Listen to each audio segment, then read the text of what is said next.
Hi guys, today we will talk about how to fix or how to solve the problem of kicking you out on Gmail. To know how to fix or how to solve the problem of kicking you out on Gmail app, you will click on Settings. In this page, you can click on Apps, Default Apps, App Settings. On above, you can search about Gmail, and you will enter.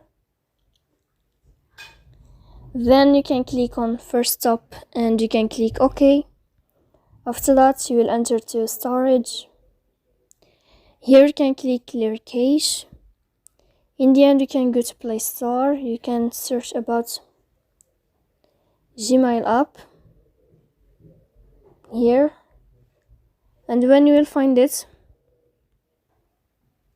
you can update your app like this. So please don't forget to support us.